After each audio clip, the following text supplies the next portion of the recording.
Life often doesn't unfold the way you imagine it will. Growing up, I was the type who always had a plan, a clear map of where I wanted to go and what I wanted to achieve. Yet, as I sit here now, reflecting on the choices I've made and the turns my life has taken, I can't help but marvel at how unpredictably things can evolve. Back then, everything felt so straightforward, so certain. I had the ambition, the drive, and the focus to succeed. Or so I thought. When I first met Kelly during our college years, I was certain I'd found my perfect partner. She was everything I wasn't, outgoing, adventurous, and impossibly beautiful. Her energy drew me in, and before long, we were inseparable. Together, we navigated the chaos of school, dreaming about the future we would build. By the time we graduated, I was ready to take on the world, and with Kelly by my side, it seemed like nothing could stand in our way. The early years of our marriage were a whirlwind. I threw myself into my career, determined to climb the corporate ladder as quickly as possible. Kelly, ever the overachiever, had her sights set on law school and the prestigious career that would follow. We supported each other, sharing late nights, long commutes, and endless discussions about what came next. It wasn't always easy, but we made it work. We were a team, and that meant everything to me. But as time passed, the cracks began to show. They were small at first, almost imperceptible, moments of tension that neither of us acknowledged, busy as we were with our lives. Yet those tiny fractures grew, spreading beneath the surface until one day I realized that the foundation we'd built our relationship on wasn't as solid as I'd believed. And that's where this story truly begins, in a place of quiet doubt and growing unease, where every decision seemed to carry the weight of the world. Pennsylvania's late spring weather has a way of keeping you on your toes, and this year was no exception. April rolled in with unexpected warmth and heavy rains, throwing off my usual routines. Typically, I hold off on trimming the grass until mid-May, but this time the rapid growth demanded earlier attention. At least there wasn't a repeat of last year's late snowstorm, an April surprise that left us shoveling well into spring. Adjusting my plans to get the lawn in shape wasn't too much of a hassle, though. After the exhaustion of tax season, the chance to spend some time outdoors in the fresh air and sunshine was a welcome reprieve. Our house has a unique feature. The backyard slopes down to a stream and some woods. When the house was built, they used backfill to level the front, creating a sharp drop along the side. The basement is sealed at the front, but opens at the back, which allowed me to install a double-leaf door for storing my lawnmower and tools in the basement instead of cluttering the garage. It's one of my favorite features of the house. After mowing, I was eager to shower, especially since I'm allergic to grass. But as I reached the top of the stairs, I overheard my wife talking outside. I saw her friend's car, so I wasn't surprised by the voices. But then, I heard something that made me stop, hands still on the doorknob. I'm Robert Crane, though everyone calls me Bob. In school, I was nicknamed Hogan, after Robert Crane from Hogan's Heroes, a reference that doesn't really apply to me, given I was born long after the show aired. I graduated from the University of Pennsylvania with an accounting degree, earned my CPA, and joined a top firm in Philadelphia. Now, I lead a team overseeing audits and financial reviews. It's not thrilling work, but the pay is good, and it's given me a behind-the-scenes look at many companies. I specialize in forensic accounting, which involves tracing financial records to uncover fraud. I've even consulted with the FBI on a couple of cases. My wife, Kelly, studied political science and business and planned to go to law school. We met as freshmen when she caught my eye right away. She was tall, graceful, with strawberry blonde hair, and a smile that took me by surprise. I finally worked up the courage to talk to her, cracked a joke, and to my delight, she laughed. That led to us spending nearly every day together during college, much to our parents' dismay. By senior year, we were living together. After graduation, I joined a top accounting firm in Philadelphia, making a solid salary, while Kelly went to law school. I was able to take MBA classes funded by my company and commute by train to save money. 3 years later, Kelly graduated and I proposed at a birthday dinner. 6 months later, we were married. Kelly became a deputy district attorney in Bucks County, so we bought a house in Doylestown, where I could take the train into the city. It was a bit of a commute, but much easier than dealing with traffic on the Schuylkill or I-95. Kelly and her mom found us the perfect starter home, a 3-bedroom house with an office where we both worked. It was also close to Kelly's parents, who promised to help when we started a family. I'm an only child, and the idea of having siblings for our kids was something I'd always looked forward to. Kelly and I had talked about having children since freshman year, agreeing to wait until her career was more stable. Just 2 nights ago, we decided to stop using birth control and start trying for a baby. I couldn't be happier. But then, as I stood there, my hand on the doorknob, I overheard something that made my heart stop. "Hogan and I decided it's time to get pregnant," Kelly said, her voice filled with excitement. Olivia Watkins, her friend, responded with an enthusiastic, high-pitched giggle. I smiled, happy that Kelly and I were both on the same page about becoming parents. But then Olivia asked a question that immediately erased my smile. "This is great, Kel," Olivia said, "but what about Paul?" There was a pause. I could almost picture Kelly looking around, waiting for me to walk in. Then she spoke again. "I already told Paul I'm ending things. He took it well. After Grossman steps down, Paul thinks he has a good shot at moving up politically. If his affair with a married employee came out, it'd be a disaster for him. So it's better to just call it quits now." In an instant, my world came crashing down. Paul Evans, Kelly's boss at the DA's office, was a widower in his 40s with a young daughter. He had always been ambitious, talking about his plans to run for higher office, and now I knew exactly how Kelly had gotten access to all that confidential information. "Is that really true?"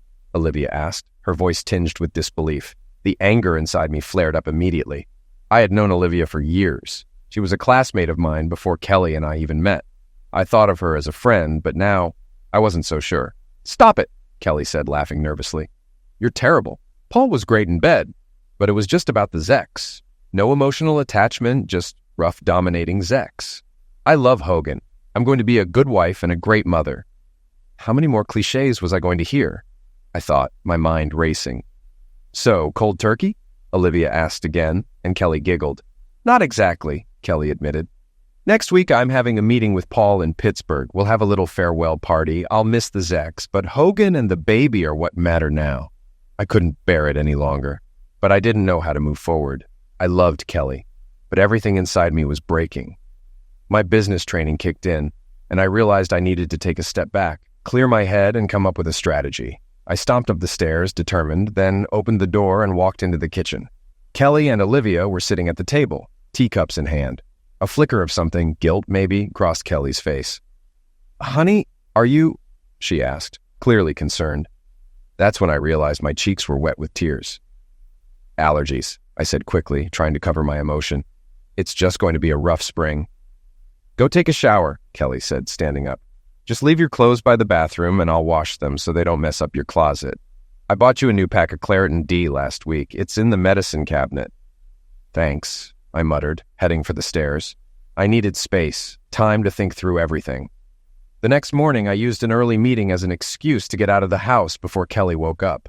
The night before, I had pretended my allergies were acting up, retreating early to bed because I couldn't deal with everything. On the train, my mind kept circling back to what I had overheard. On one hand, Kelly had been unfaithful, but it seemed like it had been nothing more than a physical affair. In a twisted way, I almost felt like I should be grateful that she was coming back to me, intending to be a devoted wife and mother. Some might even say I should feel lucky, but there was a nagging voice inside my head asking, what's stopping her from doing it again? 10 years from now, when the kids are older, could she have another affair, just as casual and destructive? Then comes the divorce, with Kelly likely getting the kids and me drowning in child support payments. As an accountant, I always thought in terms of risk and reward. And this situation, it felt like a terrible investment. My trust in Kelly had been shattered. The just Zex excuse didn't hold any weight with me. The heart of the issue wasn't just the act, it was the total lack of respect. A cheater knows what they're doing is wrong. If they didn't, they'd do it openly. And I would have known from the beginning. As much as I hated to think about Kelly sleeping with Paul, it would have been easier to accept if she had just been honest with me. Instead, her actions screamed how little respect she had for me, for our relationship. Though I was at work, part of me couldn't focus. I had no real evidence, only what I'd overheard. There was nothing else to go on, no signs over the past 6 months of anything unusual. Confronting Kelly or Paul without proof was risky. There was little chance of success. Kelly would deny everything. Paul would back her up. Taking it to court was a financial disaster waiting to happen. Everyone in the local legal and political scene knew Paul Evans. Lawyers, judges, even politicians. I'd be buried, just to protect his name. The thought of walking away, starting fresh, crossed my mind. It was tempting, but the house kept me anchored. Kelly couldn't afford it on her own, and we had little equity. She'd have to sell it quickly to avoid foreclosure, but the market was awful right now. It would ruin both of our credit scores. For someone in my profession, a bad credit score was a deal breaker. How could I be trusted with other people's finances if I couldn't even manage my own? I needed proof before I could take action. The evidence came from the most unexpected place. 3 days later, I hadn't found a thing to confirm what I'd overheard. Kelly's personal laptop was spotless. No secret accounts, no hidden receipts, nothing. Then Kelly called me at work. "We've been invited to a political party at Paul Evans' house on Friday night," she said. I assumed it was for his big announcement about running for U.S. Senate. This could be it, I thought. An opportunity, but still no solid proof. Damn it. We arrived just in time for the event. Paul Evans' house was a mansion near Washington, with a sprawling yard that even had a small horse farm in the back. They'd set up a large tent for the reception. As we walked in, there he was, Paul Evans, standing at the head of the greeting line, looking like he owned the place. Being a widower, he didn't have a wife to play hostess, but his 21-year-old daughter was by his side, greeting guests as if she'd been trained for the role. When it was our turn, Paul grinned at Kelly. "Kelly, you did it! How wonderful!" he said, planting a quick kiss on her cheek. Then he turned to me. "Robert, it's great to see you again. I'd be lost without Kelly, but I understand I'll soon have to give her up when you start expanding your family." He laughed at his own joke. "Just let me know when you're done with her and I'll take her off your hands. No hard feelings." Kelly blushed slightly, and I fought to keep my temper in check. I understood exactly what he was implying. "Who knows what the future holds?" I said flatly, keeping my tone neutral. I wasn't going to give him the satisfaction of reacting. Paul turned to the next guest and Kelly elbowed me, whispering something about how rude I was. We moved on, but as we were introduced to Paul's daughter, Barbara, I couldn't help but notice. Kelly was undeniably beautiful, but Barbara was stunning. Even in my anger, I couldn't ignore how she looked. Auburn hair, a perfect smile, and a figure that reminded me of a classic pinup. If Kelly was like a ballerina with curves, Barbara could have been the star of any swimsuit calendar. She was the kind of woman photographers dreamed of, with a natural beauty that seemed too perfect to be real. Paul Evans had crafted the perfect political family, his late wife, the saintly widow, and Barbara, the brilliant, photogenic daughter. The media would eat it up. Losing his wife had only made him a more perfect candidate, a grieving widower with a stunning daughter. "Robert!" Barbara said brightly, wrapping her arms around me in a hug. This wasn't just a polite greeting. It was a full-body embrace, and her body pressed against mine in ways I couldn't ignore. "You look amazing," she added, her voice almost teasing. "No wonder Kelly keeps you hidden away. You never come to any of our events. You shouldn't work so hard. It's bad for your health." She said all of that in one breath, as if it were perfectly normal. In that instant, my rage shifted to shock. I managed a few polite words about how beautiful she looked, but I was already processing two things. First, Barbara had never greeted Kelly, and second, what kind of parties was she talking about? I didn't have time to ask, though, because Kelly immediately rushed over to greet Barbara. We were then ushered aside for the next guests. As Kelly and I wandered through the crowd, mingling with guests, my thoughts kept returning to Barbara. What did she know? Was she dropping subtle hints, or was it all just teasing? While pouring Kelly a drink, I asked, what was Barbara talking about when she mentioned those parties? Kelly waved the question away with a laugh. "Oh, she's just being a brat. Paul hosts team meetings and strategy sessions here sometimes. He says he thinks better with a drink in hand, and a bar isn't exactly private. Barbara was home a few times when we had those meetings. Don't let this go beyond us, but Paul let her drink at home before she turned 21. The pieces started clicking together. Paul didn't need to sneak away to a hotel or find secluded spots for his affair with Kelly. His house was perfect. No paper trail, no prying eyes, and plenty of plausible reasons for her to be there. These so-called meetings could have been legitimate gatherings where Kelly stayed late, or perhaps left and returned after everyone else had gone. It was the ideal setup to avoid suspicion from the legal team. "So, Barbara attends these meetings?" I pressed. Kelly laughed again, dismissing the idea. No, she was just around the house a few times when classes were canceled. She's poking fun at her dad for mixing work with drinking. Tugging at my hand, she added, "Come on, buy your young wife a drink." For the next hour, Kelly stayed close to me, never straying far. We chatted with some of her coworkers, and I lost count of how many people congratulated us on our plans to have a baby. I felt a strange mix of embarrassment and irritation. Why did all these people know such personal details about our lives? An hour later, Paul Evans stepped up to the microphone, his daughter smiling by his side. He thanked everyone for coming and launched into the announcement everyone had been expecting, his Senate campaign. The crowd buzzed with excitement, including a local journalist and photographer who were clearly prepping for tomorrow's headline. I won't bore you with the details of the party. It might have been enjoyable if my heart wasn't shattered and my mind wasn't working overtime, trying to figure out how to expose the truth. About 90 minutes after the announcement, Margaret Williamson, the first assistant district attorney, arrived and informed the group that Paul wanted to meet with his staff. Margaret was a force to be reckoned with, respected, tough, and deeply principled. She'd been a constant presence in the DA's office for years, providing stability as prosecutors came and went. Kelly had taken the job largely because of her, and I'd always admired Margaret and her rock-solid marriage to an electrician who now owned a thriving contracting business. They seemed like the kind of couple Kelly and I could have been. "Sorry for stealing your wife, Hogan," Margaret said with a rare smile. "Paul wants to go over some plans for the office once the campaign is underway." Moments later, she and Kelly disappeared into the house. I stepped away from the other spouses, feeling restless, and wandered to the far side of the pool. In the shadows, I found a wicker swing chair hanging from chains, partially hidden from view. It was the perfect spot to sit quietly and sort through my chaotic thoughts. I hadn't been there for more than 5 minutes when a voice interrupted my solitude. "So this is where you're hiding," it purred. I looked up to see Barbara slipping gracefully into the swing next to me. She turned to face me, her little black dress hugging her figure in a way that was both suggestive and reserved, a careful balance of allure and innocence. In my current state of mind, I noted this almost clinically, as though it were an observation detached from emotion. "You look like someone carrying the weight of the world," she remarked, her tone soft but probing.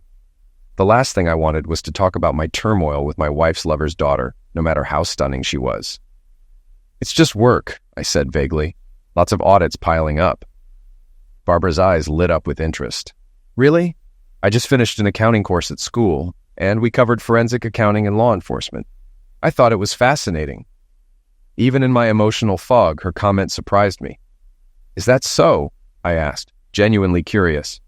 "It's not glamorous," she admitted, "but piecing together financial trails is like solving puzzles. It's exciting to uncover the truth, especially when people are trying to hide it." "Most people wouldn't agree," I said, though her enthusiasm was infectious. Barbara launched into a detailed explanation of what she'd learned in her classes and why she loved the subject. I found myself impressed. She spoke with clarity and passion, far beyond what I'd expect from someone just starting out. For a moment, I managed to forget my anger and focus on her words. Mentoring her, even briefly, gave me a reprieve from my inner turmoil. "You seem to really enjoy it," I remarked. "You've got a strong grasp of the subject." Barbara blushed at the compliment, her confident demeanor softening into something more genuine. "I've even thought about joining the FBI after graduation," she confessed. "But my dad wants me to become a prosecutor or work at one of his friend's firms. I'm not sure that's what I want." "You should follow your own path," I advised sincerely, "not your father's. I've worked with the FBI a few times when audits uncovered criminal activity. They're sharp and dedicated." Before Barbara could respond, Kelly appeared out of the shadows, her voice light and teasing. "So this is where you wandered off to. You two didn't get into any trouble, did you?" Barbara turned to her with a wide smile. "Not at all. I was just asking Bob about his work. It's so interesting. He's practically a legend in my accounting class." Kelly beamed with pride. "He's brilliant," she said. "I remember one case where he uncovered an embezzlement scheme by tracking login data. Most people would have stopped when they found the obvious culprit, but Hogan kept digging. The prosecutors barely had to do anything after he was done." Her words left me reeling. How could she look at me with such admiration while carrying on a 6-month affair with Paul? The contradiction was too much to process. Kelly must have noticed my expression because she asked, "What's wrong?" "Nothing," I said, brushing it off. "Just thinking about work." "Well, stop it," she scolded lightly. "We're at a party." Then, with barely a pause, she added, "Guess what? Margaret and Paul have given me a new task. I'll handle some admin work as I prepare for maternity leave. Margaret wants everything tied up neatly before I go." A flicker of hope rose in my chest at the thought of Kelly working more closely with Margaret and less with Paul, but it was short-lived. "I'll also be helping Paul during the campaign," she continued. delivering important documents, traveling occasionally. It's not official campaign work, but I'll get to see everything up close. It'll be so exciting. The fragile hope I'd felt crumbled. Of course, Paul wouldn't let her go so easily. The weight of the situation hit me hard, and I felt my heart sink. Kelly had promised that she was going to end the affair so we could focus on starting a family, but now I couldn't shake the nagging fear that she might slip up again, especially with the campaign going on. If she got pregnant, how could I be sure the child was mine? Paul was my size and had the same complexion. Without a DNA test, how would anyone really know? The thought of it made my blood boil, but I fought to keep my emotions in check. This wasn't the time for outbursts. Barbara and Kelly quickly fell into a conversation about Barbara's new role in the campaign, leaving me in the dust. I used the moment to collect myself, knowing that after tonight, things were going to change. I needed a strategy. I had no idea how I was going to take on Paul's political clout, but I had to find a way. 2 days later, the solution walked right into my office. "Your 4 o'clock appointment is here," my assistant called from the doorway. I checked my calendar. It was blank. I was about to ask her about it when she stepped aside and let the visitor in. It was Barbara Evans. "Hey, Hogan," she said, flashing me a confident smile as she entered. Her long auburn hair cascaded over her shoulders, and her light sundress clung to her body, highlighting her fit legs and curves. The dress, though modest, suggested more than it revealed, and the thin straps left her arms bare. I was caught off guard for a moment, unable to speak. "I hope you don't mind," Barbara said, shutting the door behind her. "I told Mary I needed to talk about my career and about Kelly working for my dad." I quickly recovered and stood. "Of course, it's good to see you. Just finishing up some reports." I gestured toward a chair in front of my desk. "What's on your mind?" The smile faded from Barbara's face. "I think you know exactly why I'm here, Bob. I saw it in your eyes when you talked to my dad. I'm sorry. He's ruining a good guy like you." Her words hit me like a punch to the gut. I had no idea what she was talking about. "What do you mean?" I asked cautiously. Barbara didn't hesitate. "That fool of a father of mine is sleeping with your wife." I leaned back in my chair, stunned by her bluntness. "Did you just find out?" she asked quietly. I nodded. "I'm sorry. When did you find out?" "About 3 months ago," Barbara said, her voice tinged with bitterness. "I don't know exactly when it started, but I found out in February.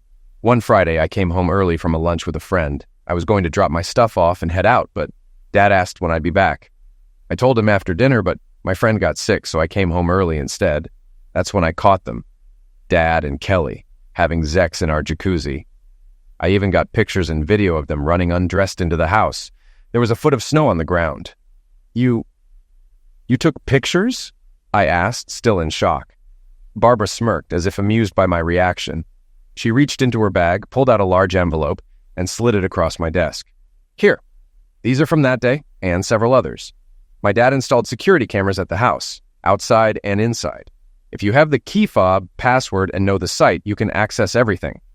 I also have a flash drive with videos." I stared at the envelope, barely able to comprehend what I was seeing. Barbara had just handed me everything I needed to expose her father and end my marriage. "Why?" I asked, still trying to wrap my head around it. Barbara's face darkened with anger. "Because I hate him more than you ever could."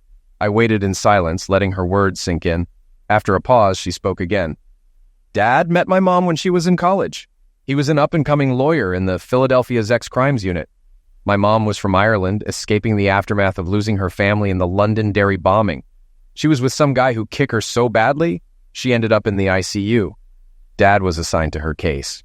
They met, the guy went to prison, and a year later, they got married. He was always looking for ways to climb the ladder. He got a smart, beautiful woman with an accent, and Mom thought she found someone who would protect her. Then I was born." Her voice grew bitter. "Dad pushed me into gymnastics, thinking it would make me an Olympic champion to help his political career. You know how most gymnastics careers end?" I shook my head. "I don't think I've ever thought about it." "They call it the 3 Bs, bosoms, bums, and boys," Barbara said with a sarcastic smile. "I got the bosoms. Then he pushed me into cheerleading to be the All-American girl. By 16, I realized I was just a pawn in his game. Mom knew about his affairs almost from the start. She begged him to stop, but she was too weak to leave. And because she was Catholic, divorce wasn't an option." Barbara paused, her anger palpable. "I sometimes wonder if her poor health The way she deteriorated during her cancer treatment wasn't just her giving up on life. When she died, I was at her bedside. The official story was that Dad was in court winning a big case. But in reality, he was celebrating by sleeping with his assistant. He's a monster. I was at a loss for words. "Why are you telling me all this?" I finally managed to ask. Barbara locked eyes with me. "Because you don't deserve this, and I want my father to pay. I want you out of your marriage with that traitor, and I want my father's political career destroyed, so badly that he couldn't even get elected dog catcher in a town full of cats." I considered just releasing the photos to the media or using them to bury Paul politically, but I knew he had too many powerful friends. It was clear that Barbara and I had a common enemy, and together we could bring him down. "What about your school?" I asked. "Won't it be harder to finish?" "No," she replied casually. "My mom left me a trust fund. I haven't touched it, but if I need to, I can pay for the rest of my education, my MBA, and still have plenty left over." I paused. "If your mom had all that money, why didn't she just leave? She could have gone back to Ireland where your father couldn't reach her." Barbara flinched at the question. "Because of her Catholic upbringing. Divorce was never an option for her, no matter what happened. She clung to her faith until the very end. Sometimes I think her end of life wasn't just inevitable, it was unconscious. But I don't really know." I could see the pain in her eyes, and I didn't press her further. What was clear was that she wanted to ruin her father just as much as I wanted to destroy him. She handed me the ammunition I needed. If I played this right, his career, his life, and everything he stood for would crumble. A plan was starting to take shape in my mind, and I needed Barbara's help. But first, I had to test how far she was willing to go. "All right," I said, leaning back in my chair, "but I don't want to destroy him through public humiliation or a scandal in the divorce." Barbara raised an eyebrow. "Why not?" I held up a hand to stop her. "I didn't say we wouldn't destroy him, but I don't want the press to turn me into the betrayed husband. Instead, I want to take away everything he's worked for. The power, the influence, the connections. Then I'll have a quiet divorce, no drama." Barbara stared at me for a moment, then a sly smile spread across her face. "What do you want from me?" I grinned. "I want you to get me his financial documents, his personal records and his campaign finances. They brought Capone down for tax evasion, and I have no doubt I can do the same with your father." She looked at me, intrigued. "And if you don't find anything?" I smiled again. "I'll find another way." For the next 3 days, Barbara and I worked tirelessly. She set up a keystroke logger on her father's laptop and desktop, and she made a complete backup of both devices. We also reconfigured their home security system to automatically upload the data to a cloud storage I had access to, located overseas. I didn't bother with Kelly's phone. The proof Barbara had already given me was more than enough. I attached a GPS tracker to Kelly's phone, one typically used by parents to monitor their children's whereabouts. It didn't use real-time GPS unless I triggered it, instead relying on nearby cell towers for general location.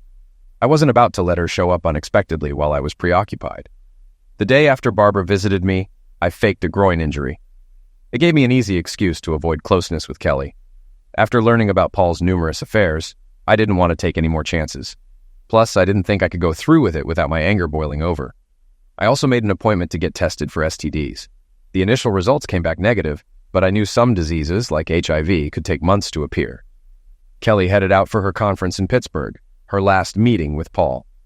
She was frustrated, but I could tell she was still excited about the trip. It was hard to ignore the fact that no matter how much I resented her, I still loved her. I couldn't trust her anymore, but those feelings didn't disappear overnight. Thursday morning came and Kelly was getting ready to leave. She had her bag packed and was waiting for Paul and a junior lawyer who would accompany them. I couldn't help but wonder if the lawyer knew he was just a pawn in their game. "I'll be back Sunday afternoon," Kelly said, dropping her bag at the door and walking over to me. I was sitting at the table, facing away from her, sipping my coffee. She came up behind me, wrapped her arms around my shoulders, and leaned in to whisper in my ear. "I hope you feel better soon, so we can start thinking about having a baby," she murmured in a voice that was sweet, almost too sweet. It reminded me of better times, and for a second I almost let myself be swayed, but I forced myself to stay composed. "I'll put some ice on it," I said, gently taking her hand and kissing her forehead. She sighed, running her fingers through my hair. "I wish I didn't have to go. It'd be so much better to stay home with you." Just the two of us, all weekend. You could always tell Evans something came up, I said before I could stop myself. Her eyes widened, and she looked at me closely. What's your problem with Paul? She asked, genuinely shocked. First you were rude at the party, and now you're talking like you can't stand him. I took a deep breath, trying to calm myself. Honestly, I've seen too many people like Evans, arrogant, power-hungry types who think they're invincible. They act like big fish in a small pond, selling the illusion of power and forcing everyone to buy into it, like that mayor in South Carolina last year. He was this influential guy who stole money from the city and was sleeping with 3 married women. Now he's in prison and they're all divorced and publicly shamed. I get the same vibe from Evans. If he makes it to Washington, he'll be chasing interns in no time. But eventually the facade cracks. When it does, I wouldn't want to be anywhere near him. Kelly looked at me, stunned. She'd heard me vent about people like that before, but I'd never tied Evans to them before. I probably should have kept my mouth shut, but it felt good to get it out. And even though our marriage was over, I still felt like I had a responsibility to warn her. I couldn't trust her anymore, but that didn't erase the fact that deep down, I still loved her. Hogan, that's awful, she said, her voice almost pleading. Paul's a good guy. He's done so much for this community. He's not like that. We heard the sound of a car honking outside. Paul's here, she said with a sigh, her face filled with frustration. She glanced at me, her expression softening into a mix of regret and guilt. I'll be home in 4 days, she said, trying to sound reassuring. We'll talk then, but get ready, love. We're starting a family. She wrapped her arms around me, kissing me deeply. I kissed her back with equal intensity. Have a good week, she whispered against my lips. I love you. I love you too, I replied. She grabbed her bag and headed for the door. Bye, dear, she called over her shoulder. Goodbye, Kelly, I said, watching her leave. I shut the door behind her and stood there for a moment, processing everything. 30 minutes later, I was on a train heading to the city. Barbara and I had a meeting with the FBI. I wasn't expecting to present any new evidence. They were already aware of Paul Evans's embezzlement scheme. In fact, I'd rate his methods as somewhat clever, but not flawless. Barbara and I met at her off-campus apartment to go over the documents she had retrieved from her father's computer. It was clear that Paul had been hiding money in offshore accounts, and I estimated he had around $2 million stashed away, though I couldn't be sure of the exact balance since the records only showed transfers. Most of the money came from small donors, people whose donations wouldn't attract the IRS's attention. But I couldn't shake the question. Why were people from out of state funding a local district attorney's campaign? I traced a few of these donors back to defendants who had either had their cases dismissed or been given unusually lenient sentences after making some kind of deal. Then Barbara found the real bombshell. It turned out she wasn't the only child of Paul Evans. Over the years, he'd gotten 2 other women pregnant, one of them while his wife was still alive. His mother had worked for him at the time. The 3rd child was born less than a year after his wife's end of life, the result of a relationship with an 18-year-old volunteer at the hospital where his wife had been treated. Evans had been giving each of these women $2,000 a month, disguised as campaign contributions for poll research. Barbara almost tore her apartment apart in rage. I had to admit, her temper was as fiery as her red hair. By the time Kelly and Paul left for Pittsburgh, we'd examined everything in Paul's notes. There were still questions, but we didn't have enough resources to dig deeper. I documented everything and set up a meeting with the senior FBI agent I worked with in Philadelphia. Barbara came along to present the cover story we had concocted. She told Gary, the agent, that after taking a forensic accounting course, she'd decided to look at some real documents. She claimed that, out of curiosity, she'd noticed some strange transactions while reviewing her father's records. She called me for help, since I had experience with these kinds of things. Gary was no fool. He knew there was more to the story. But we had packaged it in a way that made him willing to overlook the obvious. A corrupt prosecutor right in his own backyard, and one who had just launched a campaign for U.S. Senate. This was the kind of career-making scandal he'd been hoping for. Barbara and I took a cab to her place since she had a late class, and I walked over to 30th Street Station to catch my train back home. As I made my way to the station, I considered packing my things and leaving before Kelly came back. Gary had promised to speed things up, at least by getting Evans's documents subpoenaed by Wednesday. I knew it wouldn't be long before the investigation went public, and Evans would soon realize that his so-called power was all smoke and mirrors when everyone started bailing on him. While I was on the train, Kelly called. She told me she was calling early because they were planning a big dinner, and it would be late before she made it back to her room. I had no doubt she wasn't planning on staying in her room at all. I gave her a vague answer, saying everything was fine, but she could tell I was distracted. "Is something wrong?" she asked, her voice concerned. "I just had a meeting with some FBI agents about something," I said. "I'm on the train and the investigation is still ongoing, so I can't talk about it." It wasn't a lie. Kelly sighed. "I can tell it's bothering you," she said. "This case might blow up. It could make national news if everything comes out.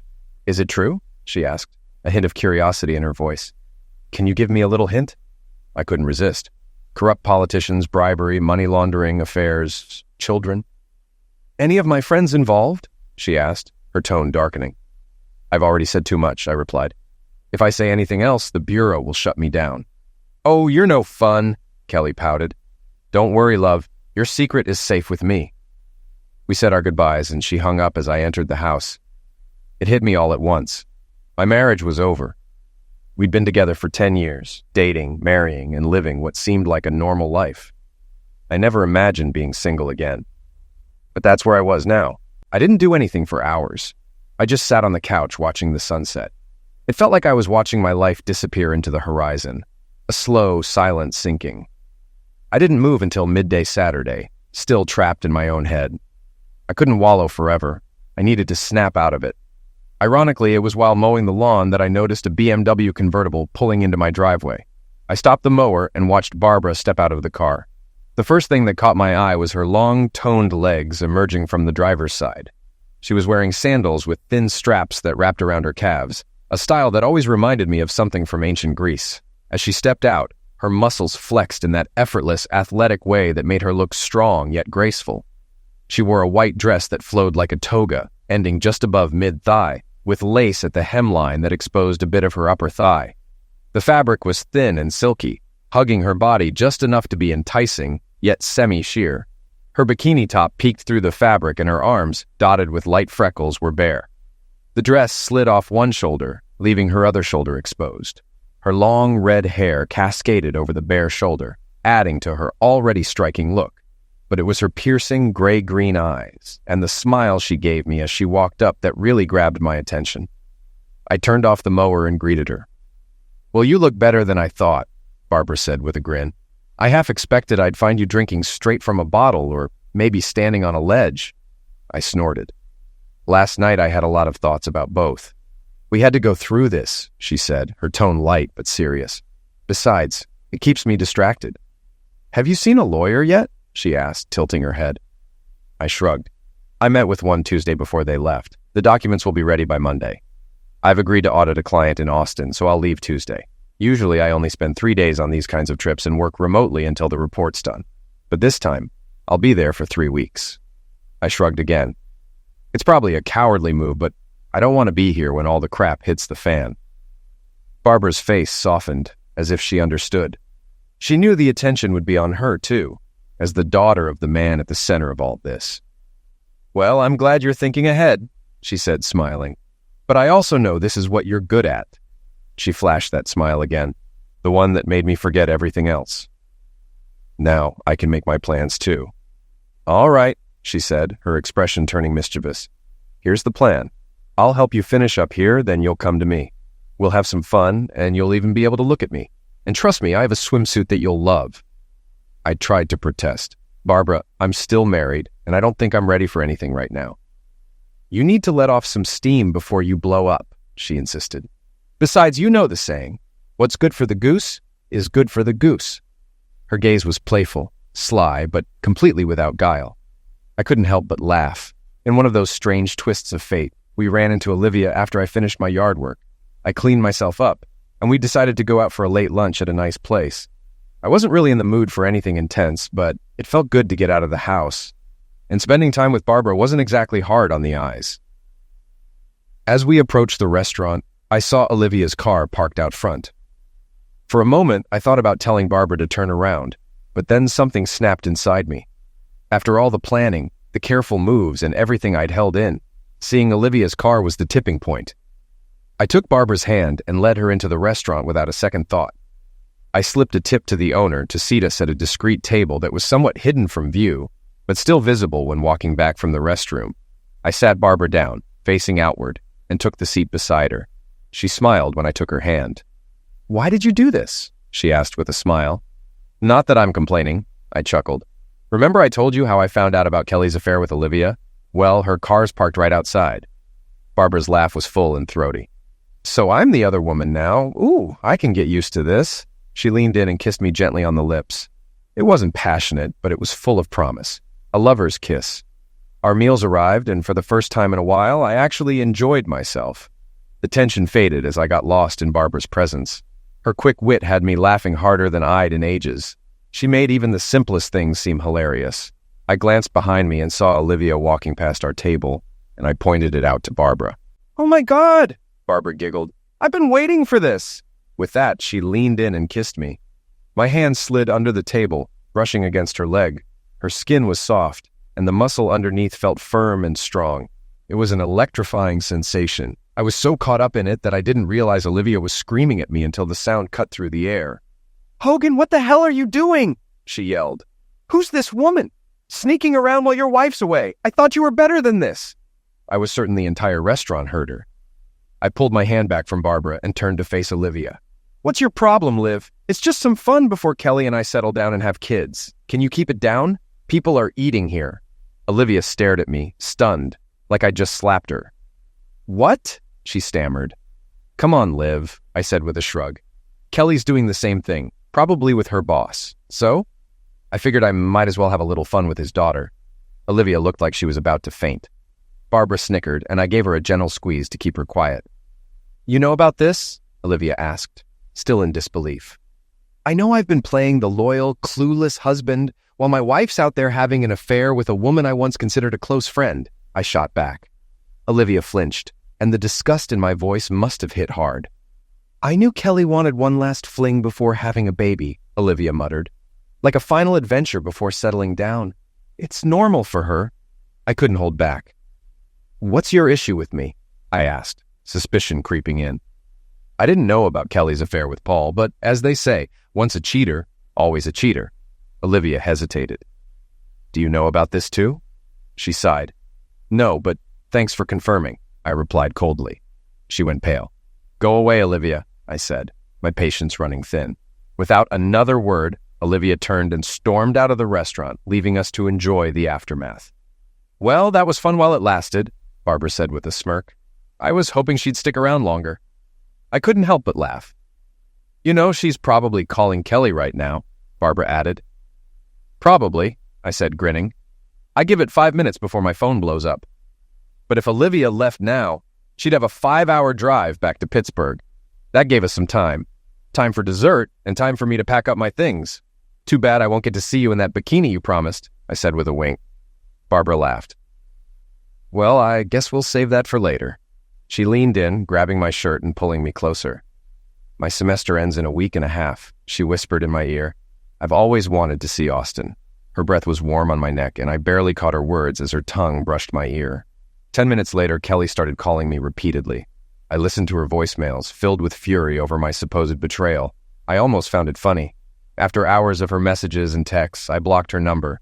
I knew she'd eventually reach out from another phone, but she was on her way back from Pittsburgh, and there was no way she could easily borrow someone's phone on the highway. When I got home, I packed up everything I owned, not just what I needed for the Austin trip. I had time. 4 hours after my run-in with Olivia, I was leaving for what might be the last time. After booking a hotel near the Philadelphia airport, I stashed most of my belongings in storage. I spoke to Barbara on the phone a few times. She was walking with a friend because her father had been leaving angry messages. I moved my flight up by a day and left for Austin Monday morning. Kelly tried calling me from several different numbers. The messages ranged from tearful rants to accusations that I had ruined her career. It went on for hours until I finally blocked every number. The next day, I found out the story had already gone viral. Someone posted an accurate comment about Barbara and me being gamers, and my remark about Kelly having fun with Paul was shared, along with the fact that they had been together over the weekend in Pittsburgh.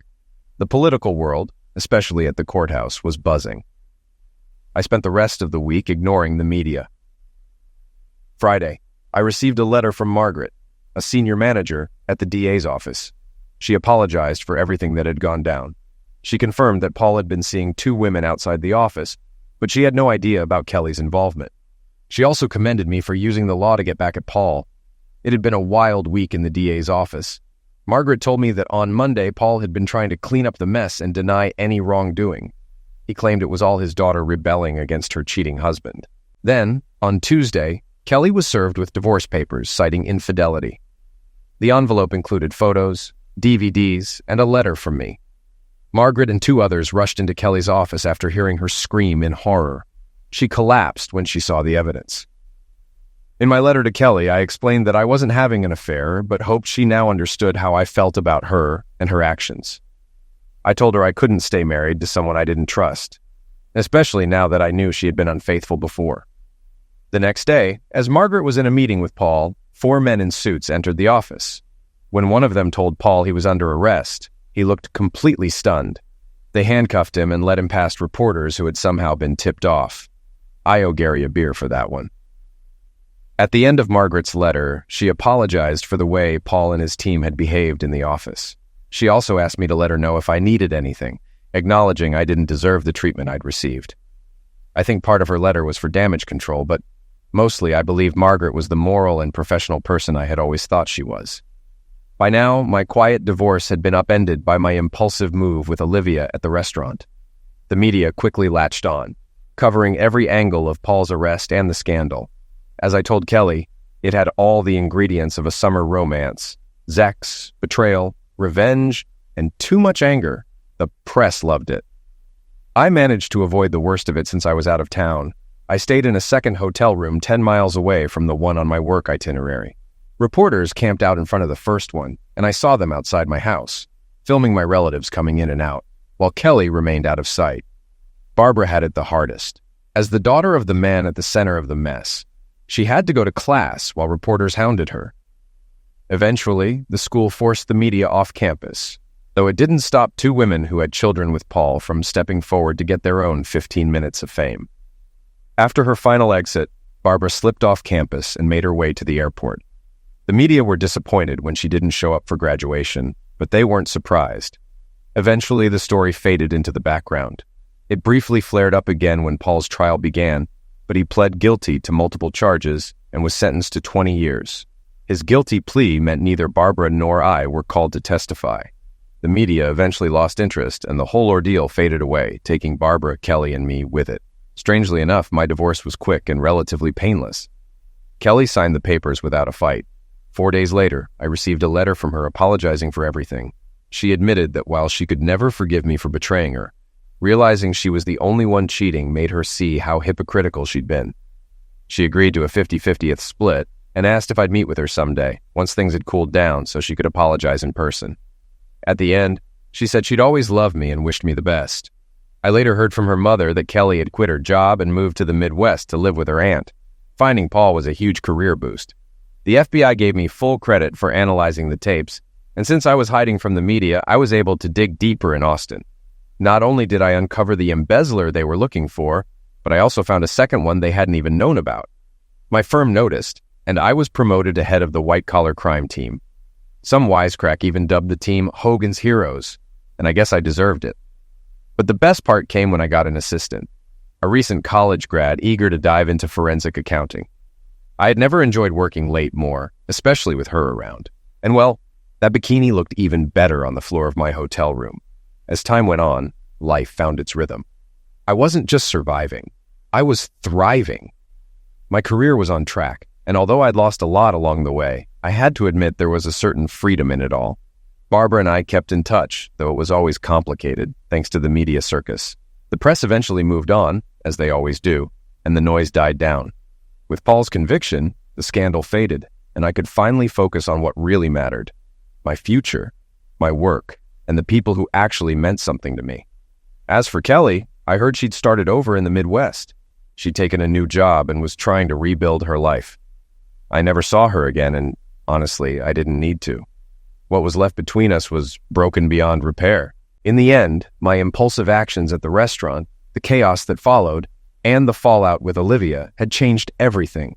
I wasn't the same man who'd walked into that dinner, naive, complacent, and clueless. That night, as messy and chaotic as it was, marked the beginning of something new, something painful, yet transformative. Somehow, after all that, I felt like I'd come out on top.